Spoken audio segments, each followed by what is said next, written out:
Donnie Brasco, starring Johnny Depp and Al Pacino, is a Hollywood blockbuster.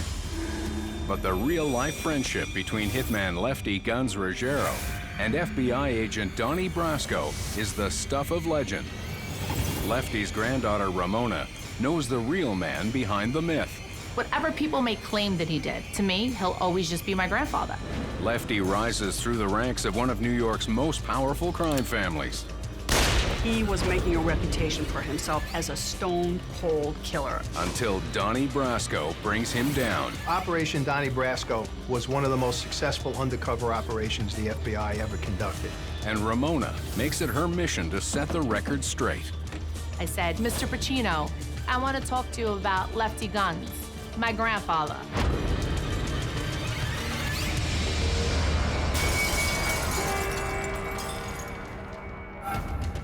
Benjamin Lefty Guns Ruggiero is a trusted hitman for New York's powerful Bonanno crime family. By his 50s, he's believed to be responsible for dozens of mob hits, but also for bringing ruin to the family. For 6 years in the late 70s and early 80s, the Bonanno crime family is infiltrated by the FBI in one of the most successful undercover operations of all time. Through his friendship with the so-called Donnie Brasco, Ruggiero gives the FBI access to trusted Bonanno family secrets. But with his own family, Ruggiero is careful to hide his illegal activities, especially from favorite granddaughter, Ramona. Not knowing what my family's situation was, if I was to look back, I would think that's like an American postcard. But, you know, there was a lot of things I didn't know at that time. But if you were to look at our photos, you would be like, yeah, that's like an American family. In 1977, Ramona Rizzo walks the streets of New York's Little Italy with 51-year-old grandfather, Benjamin Ruggiero. I was my grandfather's not only first grandchild, but I was his first granddaughter. So I was AKA the princess for life, to him anyway. When I used to walk around the neighborhood with my grandfather, it was like kind of walking around with the local mayor. Everyone knew him. It was like kind of like a little local celebrity in his neighborhood. As Ruggiero's granddaughter, Ramona is treated like a celebrity as well. When I was a little girl, I used to love Shirley Temples. He's like, bring her whatever she wants, just give it to her. And that's kind of how I was brought up. Ruggiero receives this star treatment because in Little Italy, he's known as a connected man. It's been that way for most of his life. Lefty grew up in the days when old-time mafiosi were looking for kids to recruit. And they looked in the streets. They would look for guys who were tough. They would look for guys who were smart, people who could handle themselves. Lefty was the kind of guy that would make a perfect soldier in the mob, and the people who were recruiting recognized that very quickly. Ruggiero is recruited into the Bonanno crime family as a young man. The Bonanno family was one of 5 major organized crime families in New York. They were into a host of crimes like jewelry theft and truck hijackings and loan sharking, gambling, fixing horse races and lotteries. I mean, you name it, they were into it. Ruggiero is a Bonanno family foot soldier. He gets the nickname Lefty because he throws his dice with his left hand. And he got the nickname Guns, or Two Guns, because he used to carry 2 guns when he went out on a hit. In those days, gangsters had access to sort of old, well-used handguns, and often one of them would jam. So Ruggiero liked to have a backup. As Lefty rises through the Bonanno family ranks, he becomes a trusted hitman.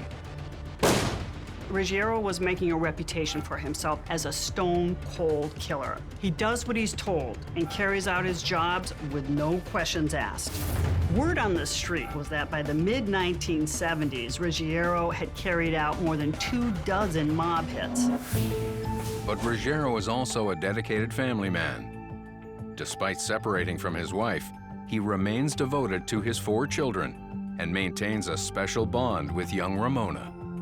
Growing up from a young girl to actually even in my teens, the only person that could honestly get me to do anything was my grandfather. So if somebody wanted me to do something and I didn't want to do it, they would go to him, so he would kind of like say, hey, Ramona, what about this? Or the way that he put it, I never ever refused him anything he ever asked me to do. He was the only person that I knew at that time in my heart that I truly loved. It was just the bond that we had. Lefty has enough power to make young Ramona's dreams come true. But he's getting older and still hasn't achieved the status he desires. Lefty had been arrested, but he always beat the charges, so he never went to jail or prison. And he remained very loyal to the mob. But the family refused to make him a made man. To be a made man is the ultimate in terms of mob membership. They're inducted into organized crime for life. There is a ceremony in which they burn a picture of a saint in the hand of the new recruit, and essentially there is a kind of a chant or a little saying that goes along with that, which says, if you betray one of us, may you burn like this saint. And from that point on, the made man is protected. No one can touch him. If anybody touches him, then there is repercussions by the other members of the family. There's a reason the Bonanno family won't give Lefty the promotion he's hoping for. He has a gambling addiction. He loved to gamble, and he loved his horses. Gambling was just part of his everyday world, and unfortunately, he lost a lot of money doing it. By 1977, Lefty's love of gambling has him $160,000 in debt. Ruggiero couldn't become a made man in the Bonanno crime family until he paid off his gambling debt. See, there's no way he could funnel money to the family if he's paying off this really big debt. Essentially, the mob and the people who ran the family did not want him to be distracted from making money and passing money up the chain to the Don. So he had to take care of this gambling debt before they inducted him. While crippled by financial losses, Lefty meets a man named Donnie Brasco. The guy who said his name was Donnie Brasco used to play craps in a New York club that mobsters used to go to. So one day, Brasco gives a whole bunch of diamonds, he said they were stolen diamonds, to the bartender and asked him if he could help sell them. And a few weeks later, the bartender did so, and he handed him an envelope full of cash. So from that point forward, Donnie Brasco was known as Don the Jeweler. 37-year-old Brasco claims he's a burglar and jewel thief. And the Bonanno family takes notice. A Bonanno family member named Tony Mira met Donnie Brasco and introduced him to Ruggiero. Now, as far as Mira and Ruggiero were concerned, Brasco was a very successful jewelry thief and making a lot of money, and that would be good for the family. He was a good fit. They liked the guy. Not long after they meet, Lefty becomes like a mentor to Brasco. In a weird way, it was kind of like a father-son. You know, he kind of took him under his wing. Ruggiero thought that Brasco could be a real solid earner for the Bonanno family and help him pay off his gambling debts. That would put him in good standing with the family. But what Lefty doesn't know is that Donnie Brasco is really an undercover agent for the FBI, named Joe Pistone. Joe Pistone, AKA Donnie Brasco, is probably the most famous undercover agent in history. In the Hollywood film version, he's played by Johnny Depp. Joe Pistone was an FBI agent who was recruited by the FBI to go undercover in the mob. Their idea was to have him infiltrate a mob family. And he was a perfect candidate because he came from New Jersey, knew the ways of the mob, knew the way they talked, the way they acted, the way that they dressed. And all of that was very important to his survival because he had to fool people who were killers. And if he did not fool them, he'd be a dead man. I've seen him in numerous interviews, and a lot of his mannerisms, a lot of the things that he does say, it kind of does remind me of people that I knew that, were around my grandfather. Unbeknownst to Ruggiero, Brasco's stolen jewels actually belonged to the FBI. Joe Pistone went to gemology classes to come off as a jewelry expert. The FBI gave him access to all kinds of jewels from their evidence locker. So the jewelry would go from the FBI to Pistone and Pistone to the mob, where Pistone, as Donnie Brasco, said that he stole them. It was a great setup. Ruggiero had no clue what was happening. In the first year of their partnership, Brasco gives Lefty the boost he's been looking for. Every time Ruggiero sold jewelry that Brasco gave him, Brasco kept 50%. Ruggiero had the other 50%, but half of that he gave to the Bonanno family. With Lefty's fortunes changing, the Bonanno family takes note. In the summer of 1977, with the help of Joe Pistone, Lefty Ruggiero was ultimately inducted into the mob, became a made man. After that, the friendship between Brasco and Ruggiero deepened. Ruggiero started telling Brasco about other Bonanno family associates and a host of crimes they were involved in. Brasco took that information and passed it on to the FBI, who started building a case against the entire family. Ruggiero is more tight-lipped with his young granddaughter. It becomes a family rule that Ramona is not to know the truth about her grandfather's life. My family is a very secretive family. Whatever reasons they felt that they had to hide certain things to protect, you know, me, my sister, and my cousin, that was their choice as parents, as grandparents, and whatnot. I did learn that my grandfather worked on the piers for many years, and I saw other people what their fathers did, but when it came to grandfathers, I just thought probably at that age they were just retired. The family's secrecy spills over into Ruggiero's personal life as well. When Lefty remarries after his divorce, young Ramona is kept in the dark. My aunt or my grandmother or my mom, they always told me that she was the maid. Lo and behold, fast forward, when all the balloons started popping with all the truth, she was his new wife.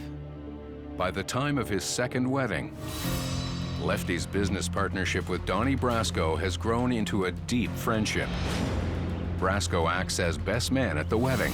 They had only just met that same year, but they were already really tight. They were working together every day.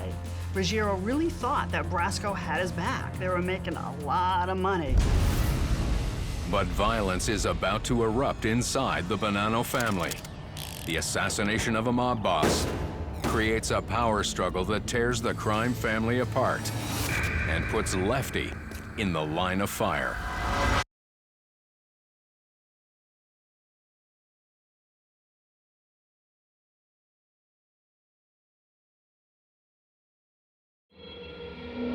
New York mobster Lefty "Guns" Ruggiero has been spilling the beans to his new best friend, Donnie Brasco, but hiding the truth from his beloved granddaughter, Ramona. Unfortunately for Ruggiero, Donnie Brasco is really undercover FBI agent Joe Pistone, made famous by Johnny Depp.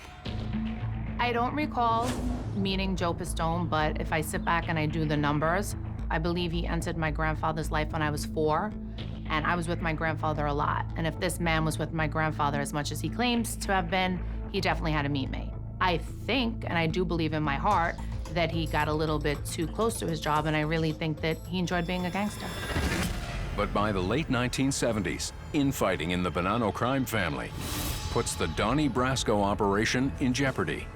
The head of the Bonanno crime family was Philip Rastelli. Rusty Rastelli was his street name. And he was in jail.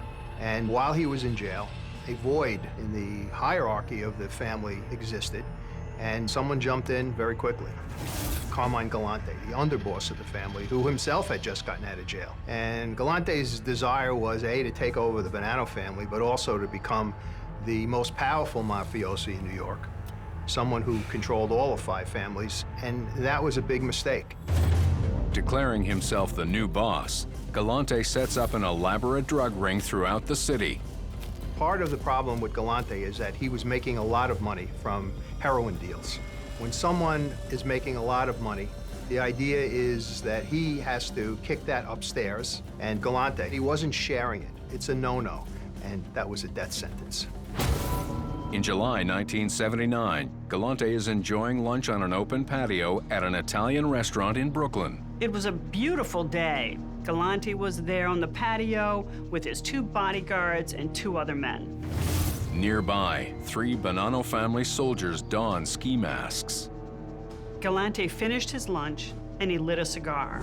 Cigars were his signature. He loved his cigars. At 2:45 p.m., 3 masked men with shotguns walked into the restaurant, onto the patio, shot and killed Galante and 2 of the other men. The gunman then ran out of the restaurant. Galante was left lying there, dead, with the cigar still in his mouth. The brazen daylight assassination causes a rift in the Bonanno family. After the Galante murder, of course, Rusty Rastelli was still in jail, and the Bonanno family split into 2 factions. Sonny Black Napolitano emerges as head of the faction loyal to Rastelli. Lefty Ruggiero and Donnie Brasco fall in line on the Napolitano side. They pledge their loyalty to him and to the official boss, Rustelli. The three captains who were on the other side of the dispute, led by Sonny Red, wanted to take over the family. And obviously, Rustelli was in their way. He was the boss. With battle lines drawn, a chill descends over the mean streets of New York. At first, it was a Cold War, not a shootout. Although Sonny Red had a large force of soldiers behind him, he really was reluctant to start a civil war. So he offered to sit down with Napolitano to try and reach a compromise. The truce is delicate. Lefty Ruggiero may be drawn into an all-out shooting war at any moment.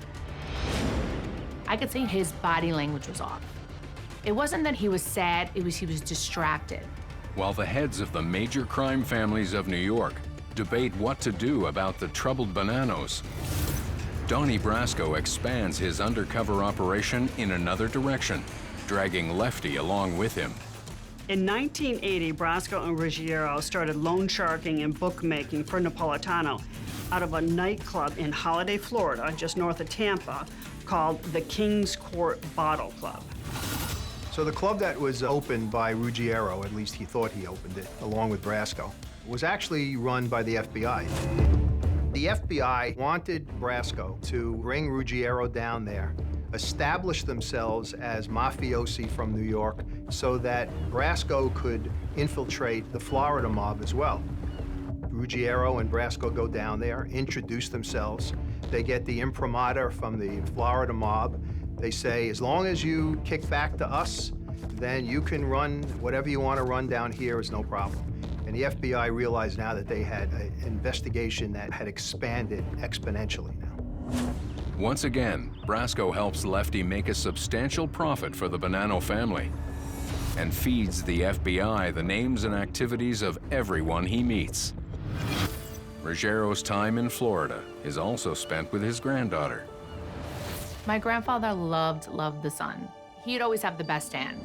The memories I have of my grandfather in Florida were just honestly loving memories, like things that families should do. Going to the beach, going to dinners, just sitting there having pool time. He was never in front of me. He wasn't those guys a very rah-rah. He was a very well-mannered man. So everything was like, thank you, sweetheart, hello, darling. Everything was very well-mannered. So I have to say, you know, the times were just like very peaceful. While Ruggiero travels back and forth between Florida and New York, Brasco runs the King's Court Bottle Club full-time. For months, Brasco succeeds in deceiving Lefty until he makes a crucial mistake. Part of Brasco's persona was that he was a really plugged-in jewelry thief. He arranged to have this party on this big, beautiful yacht that was in Florida to impress Ruggiero, to impress the mob down there. And the hope, of course, was that once he had shown them what he could do, that they would take him in even more. So he had this party on this beautiful yacht called the Left Hand. And unfortunately, that yacht appeared shortly after that party on the cover of Newsweek, on the front page of the New York Times, because it was used by the federal government in the abscam investigation. And that created a little firestorm. Lefty says nothing to anyone, but asks Brasco about the boat. Ruggiero knew it was the same boat because of the name, the Left Hand. He remembered it. But somehow, Brasco managed to talk himself out of it. They tried to set us up on that. Forget about it. He chastised Brasco, but he kept it to himself rather than to bring it to the people who were running the family. Ultimately, that was going to cost them. By 1981, the Bonanno Civil War reaches a breaking point. Ruggiero was one of the best executioners in the Bonanno crime family. So he knew when the time came, his boss, Napolitano, was going to tap him to take out those who had rebelled against the leaders of the family. In April of 1981, the heads of the leading New York crime families finally come to an agreement about the warring factions within the Bonanno family. Ruggiero told Brasco that the Mafia Commission was going to support Napolitano against Sonny Red and the other rebel captains. So they chose the right side. Lefty gets ready for an order from Napolitano to take out Sonny Red and anyone else who opposes them. There was a meeting set up between Sonny Red, Indelicato, and Sonny Black, Napolitano. And the idea was to a sit-down, to come together, to make a peace so that they could all live in harmony and they could all make money as good Bonanno soldiers. The two groups met in the storeroom of a New York restaurant. It was less a sit-down than a showdown. It was an ambush. It was a bloodbath.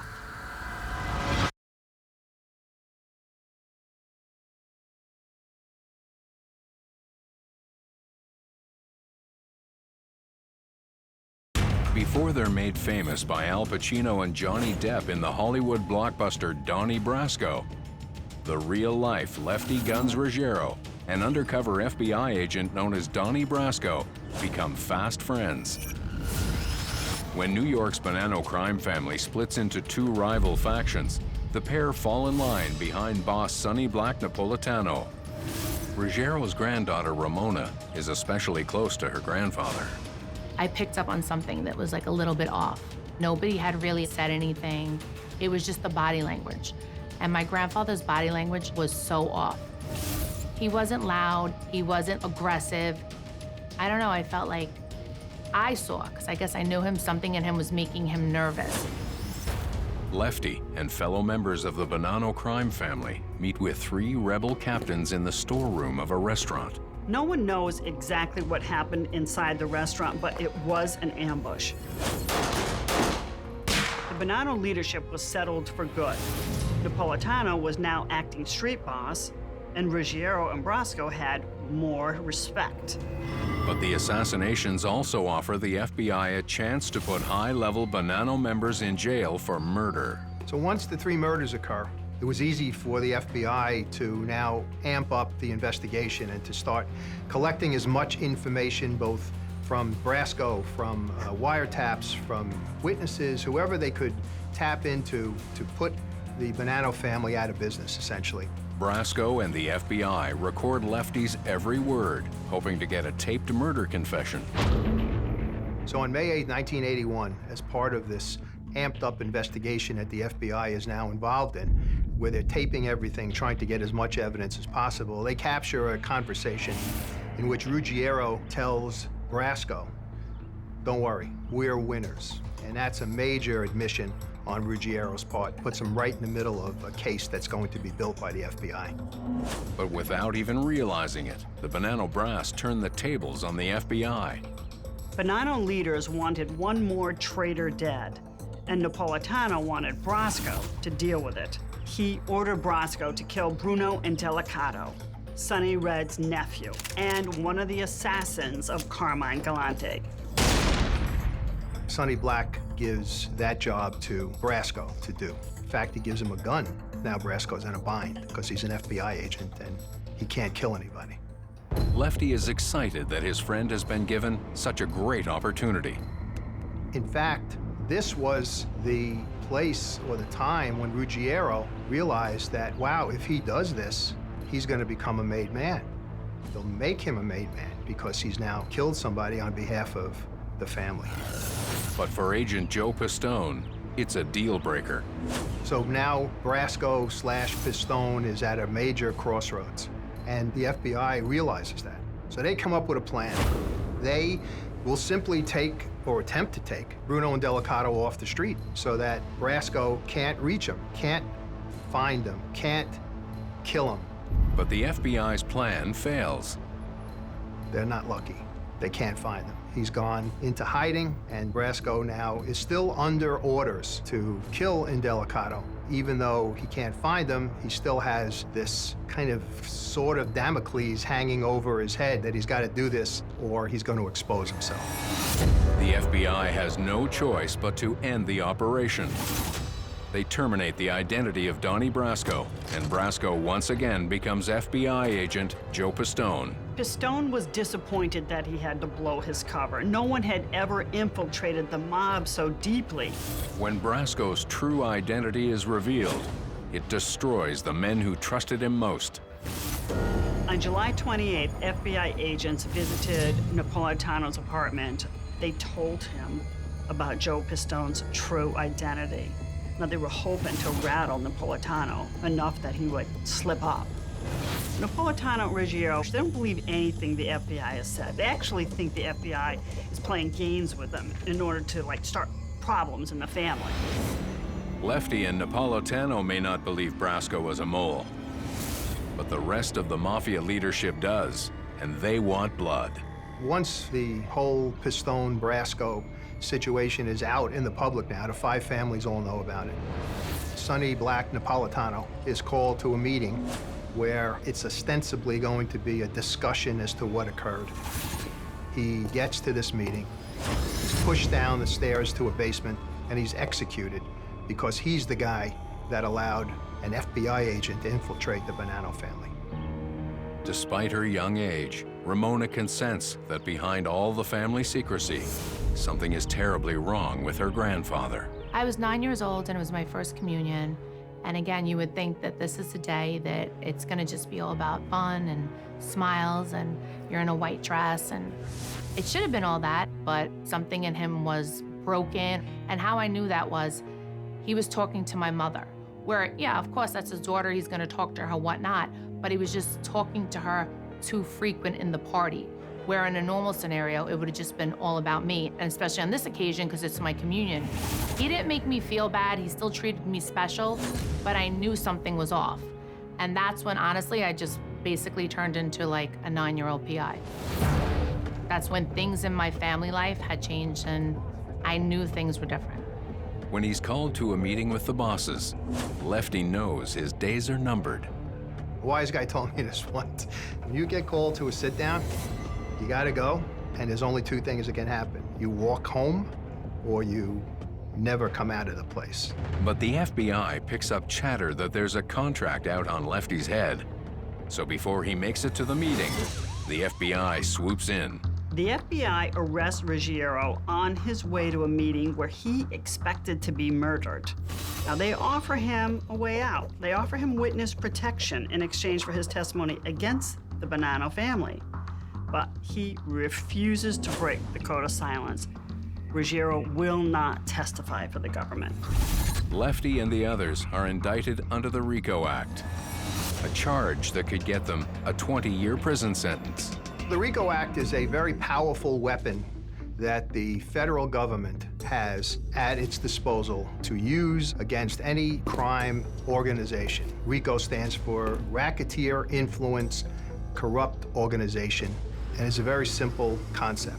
It is a crime in and of itself to be a member of one of these organizations, even if you, as the member, don't commit any crimes. There are people who commit crimes every day.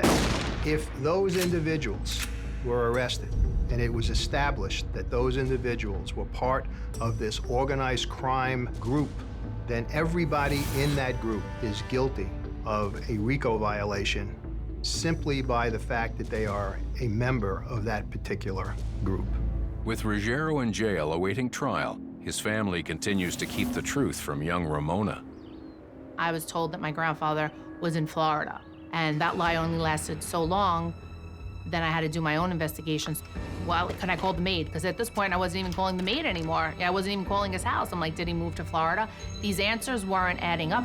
Sensing that her family is lying to her, Ramona begins her own clandestine operation to seek out the truth. There were just so many different times that I remember I'll be on the steps listening. So a lot of people had, like, per se, like, loose lips or didn't say, you know what, does the granddaughter know? Does she know what's going on? They just spoke it. I had my own TV at the time, so I'm watching all this stuff on the TV, and I didn't understand what I was watching, but I knew that I was watching something regarding my grandfather. Here I am trying to put everything together, and that was hard, because again, like, most important person I loved was gone. Why is he gone? When is he coming back? Never got an answer. So again, pick up telephone calls. My mother was on the phone, there were no cell phones, and I would listen. So I'm doing things that I shouldn't have done, but it was because I wanted to know answers. As Ramona starts to put the pieces together, she feels compelled to hide what she learns from her parents. I was scared to, like, bring it up to my mom. I didn't want to upset anyone. I didn't want to get maybe yelled at. I didn't want to get in trouble for maybe, in a sense, being nosy. So At that point, in that part of my life, it was just, I'm basically dealing with myself. So I'm living with all this animosity, anxiety, hurt. I felt abandoned. I didn't know where he was. It was a lot for, a little kid to deal with. That December, Napolitano's body was found in Mariners Harbor, Staten Island, New York, with his hands chopped off at the wrist, and that was a sign. His hands were removed because he was responsible for causing an FBI agent to shake hands with members of the mob. Lefty's life hangs in the balance, as both the authorities and the mob are determined to bring him down.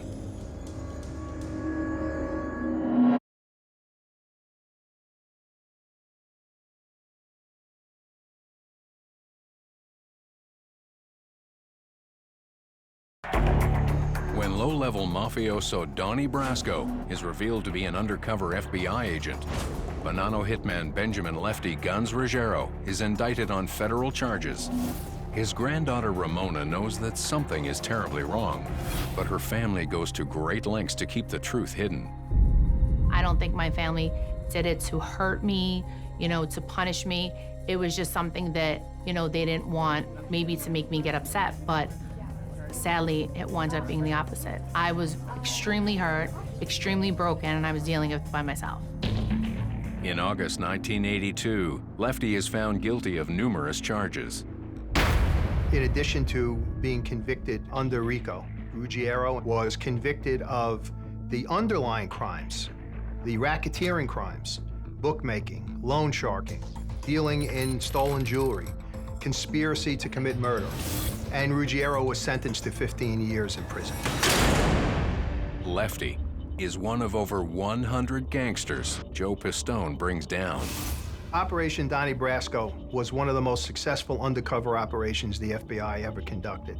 They were able to secure 200 indictments, over 100 convictions, and were able to get information about the mob that was invaluable for future investigations. When the Mafia family heads learned that Ruggiero refused to testify for the government, they canceled the contract on his life. He had stood by his oath, and he continued to do so even while in prison, refusing every opportunity to give an interview. As Ruggiero gets used to life behind bars, Ramona's family continues to pretend he is merely traveling. I got the phone call, and it was my grandfather, because he would call us religiously. So even though he wasn't with us, you would think the man was with us. And Ramona continues to hide the fact that she suspects the truth. To cope with her grandfather's absence, she begins writing letters. I had to create my own therapy. I would sit there, I would write my grandfather letters that I never ever mailed, asking him questions, saying, what happened? Why are you gone? What's going on? Then I would sit there and, believe it or not, sometimes I would write letters back to myself as if it was him, saying, this is what it is, it has nothing to do with you, ignore whatever you're hearing, just remember that I always love you. Then one fateful day, the truth is finally exposed. When I got to bring it to light to my family that I knew my grandfather was in jail, was honestly God's work. My mother and I have the same name, so my grandfather would write us both letters. My mother had handed me a letter. I had read the letter. In the letter, it said, dear Ramona, whatever, how are you doing? It's not too bad in here, something, jail is jail, something pertaining to that. I said, okay, this is my end. Now, mind you, I'm not even 11, but I'm like masterminding all this. How am I gonna maneuver this? I said, I'm gonna read Papa's letter. So I read it.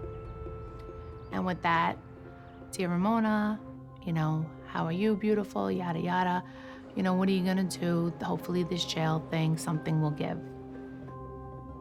And just silence in the room. And I look at my mother, she starts hysterical crying. Because now here it is, it's like, the thing that she didn't want to face. I'm her daughter, she loves me, she tries to protect me from heartbreak, and she knows I love this man more than anything, and she doesn't want to see me upset, nor did she want to open a can of worms and say if I'm gonna start asking why, because a lot of kids are full of whys. Why is he in jail? Why this? I didn't do that to my mother. I didn't start with the whys. All I said was, I want to go see him. That was it. Ramona's mother gives in and takes her daughter to visit Ruggiero in prison. Ramona. I finally get to go see him, and it wasn't in the environment that I was used to. It wasn't him wearing the attire I was used to him wearing. It was my grandfather, but it was a whole other different side of the coin. I don't remember a lot of things in my life, but going to that jail, I could tell you what I had on, from my watch, to my corduroy brown pants, to the way my hair was done. I just broke down. And I remember just crying, and then him talking to me and calming me down, and it was kind of like nobody else was in the room. Even though I was like, you know, maybe 10 years old, I could sit here and get all teary about it too, because it just takes you back to that place. Because nobody, you know, regardless if you're 9, if you're 30, nobody wants to go visit somebody they love in jail.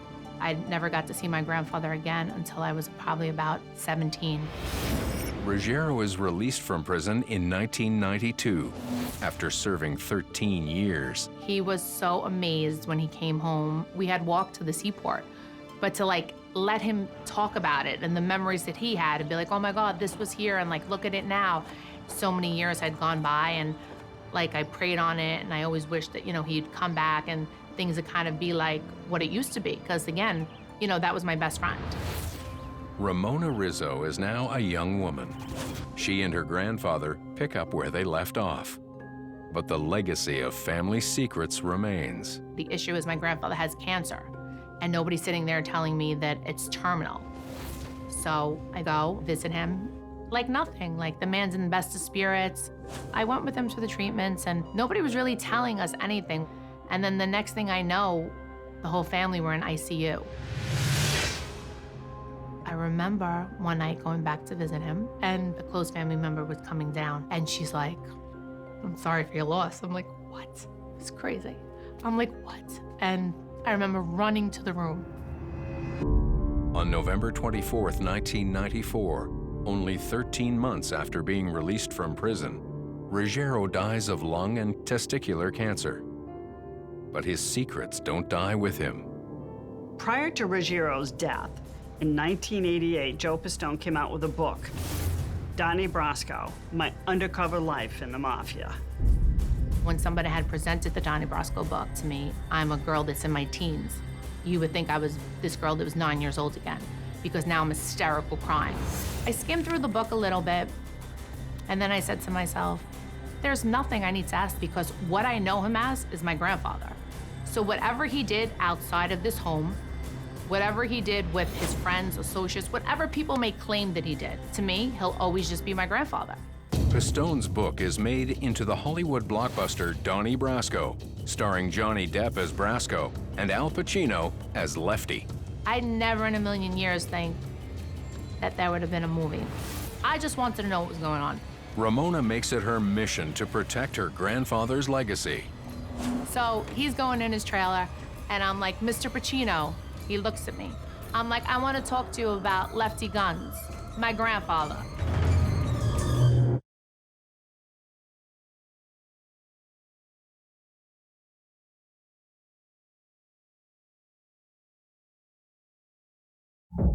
FBI agent Joe Pistone writes a tell-all book detailing his years spent undercover in the mob, where he poses as Donnie Brasco and befriends hitman Lefty Guns Ruggiero.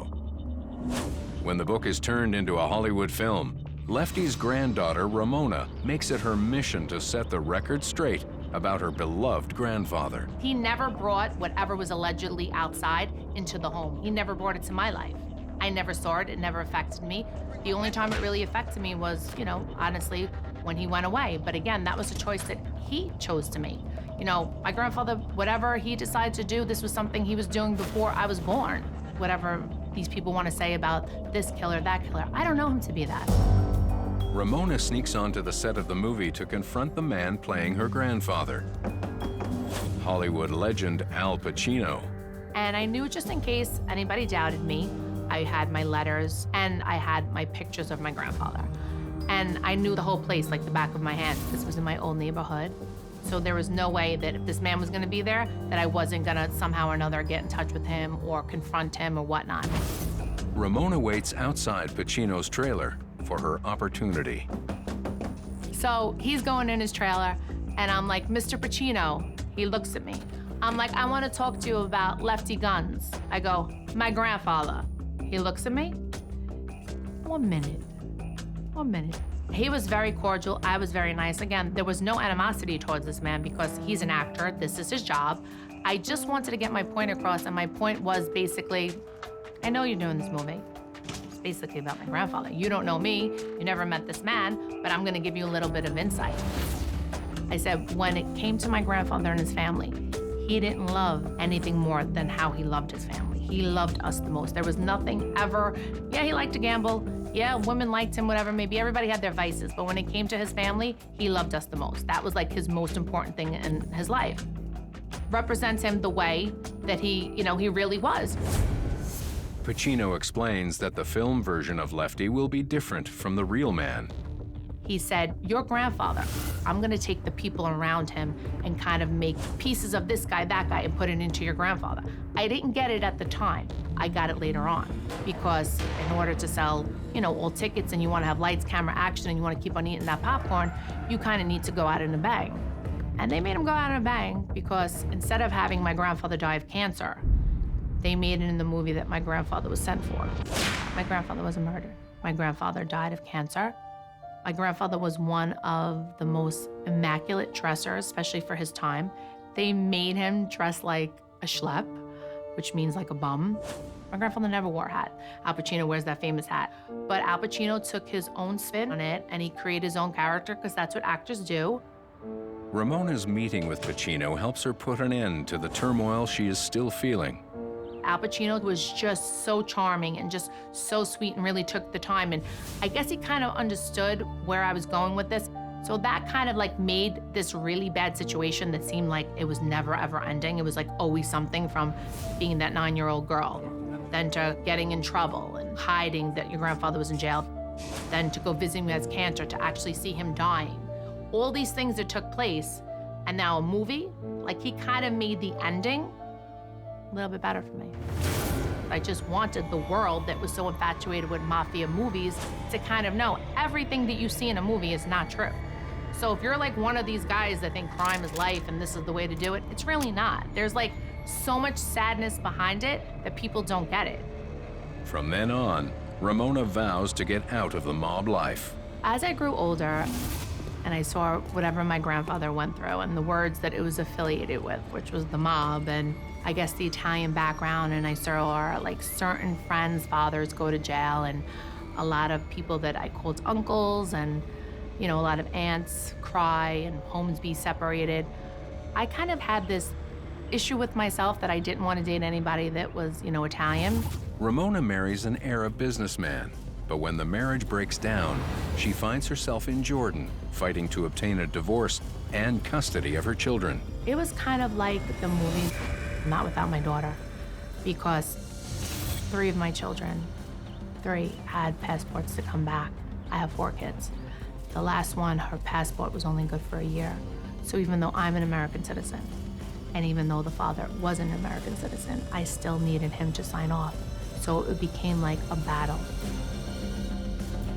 Stuck in Jordan for over 3 years, Ramona draws on her memories of her grandfather to give her strength. I started having conversations with my grandfather in this room that I lived in Jordan. I really felt like I was talking to him because I was asking the questions, and when they were coming back answered to me in my head, it was being answered by him. And he was like, Ramona, doll, because that's like his voice, his tone. You have everything to lose if you sit there. You have nothing to lose if you get up and fight. You have people counting on you. You're a mother now. You have to see this through.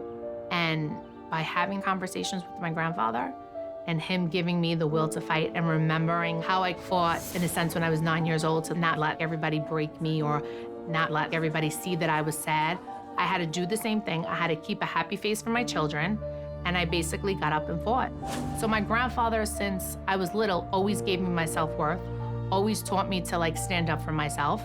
Back in the U.S., Ramona vows to pass on the lessons of her childhood to the next generation. Everything that my grandfather had showed me and taught me, I feel like now I passed it on to my children. But most importantly, I show them, you don't need to lie to me. You don't need to not come tell me the truth. You don't need to be scared. I couldn't do that with my situation with my family because I was hiding a family secret that nobody wanted to talk about. I'm open to talk to my children about anything they need to, because secrets are sometimes your worst enemies, and they could kind of like break what's inside of you and make your mind do tricks on you.